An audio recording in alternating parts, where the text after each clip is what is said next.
लड़ाइयाँ क्यों होती हैं? हम अच्छा भी करते हैं लेकिन फिर भी लोग हमारे लिए बुरा क्यों समझते हैं? इसका क्या कारण है?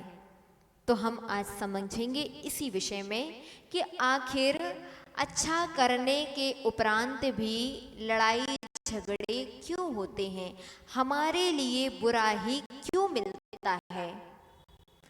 तो सबसे पहले समझेंगे धार्मिक अनुसार।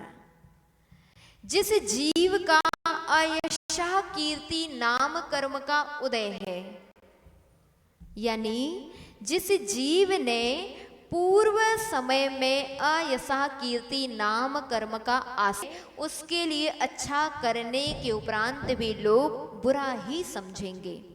कई बार होता है ऐसा, हम अच्छा भी करेंगे लेकिन हमारे लिए मिलेंगी बुराइयां, और जब बुराइयां मिलती हैं तो हमारे लिए भी वह कहा सुनी में परिवर्तित हो जाती हैं और लड़ाई झगड़े प्रारंभ हो जाते हैं। ध्यान रखिए, जिस जीव ने पूर्व समय में अथवा इस भाव में ऐसे कार्य किए हैं, मान लीजिए दूसरों की अच्छाई देख करके भी वह ईर्ष्या कर रहा था, वह दूसरे की उन्नति को देख करके भी जल रहा था, दूसरे के यश को जो सहन नहीं कर रहा था, ऐसे जीव अपने जीवन में आयशः कीर्ति नाम कर्म का आश्रय करते हैं। और जब यह नाम कर्म का आश्रय हमारे लिए होता है तो कभी ना कभी उदय में भी आता है, और जब उदय में आता है तब हम कुछ अच्छा भी करेंगे तो भी हमारे लिए बुराइयां ही मिलेंगी। इसमें दूसरे की गलती तो है, लेकिन साथ में हमारे कर्मों की भी गलती है कि हमने कुछ ऐसा किया था जिसकी वजह से हमारे लिए यह बुराइयां मिल रही हैं।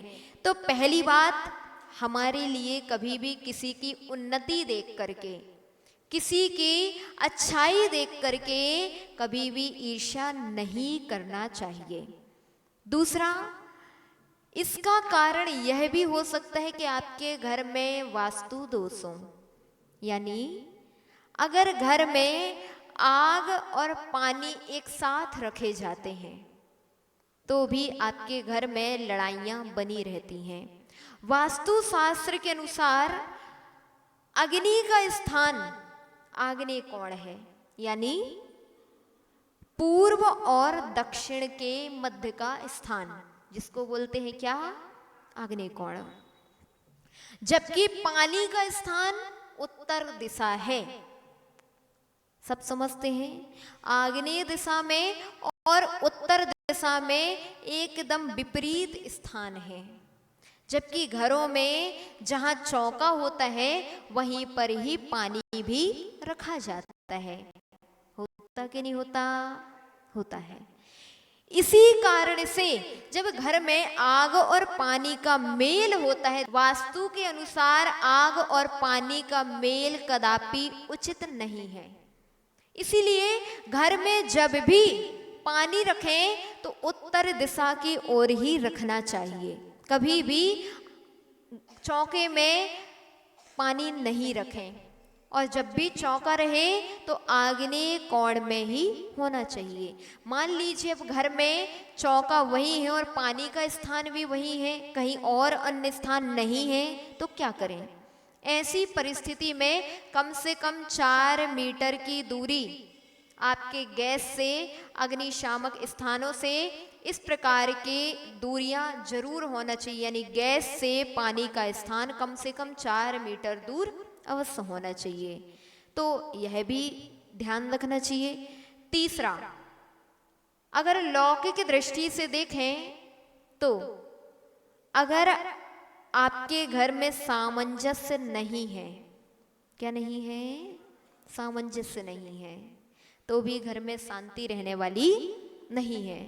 ध्यान रखें, जब सास बहू को नहीं समझती, बहू सास को नहीं समझती, पति पत्नी को नहीं समझता, पत्नी पति को नहीं समझती, बच्चों को माता पिता नहीं समझते, माता पिता को बच्चे नहीं समझते, तो घर में लड़ाई बनी रहती है।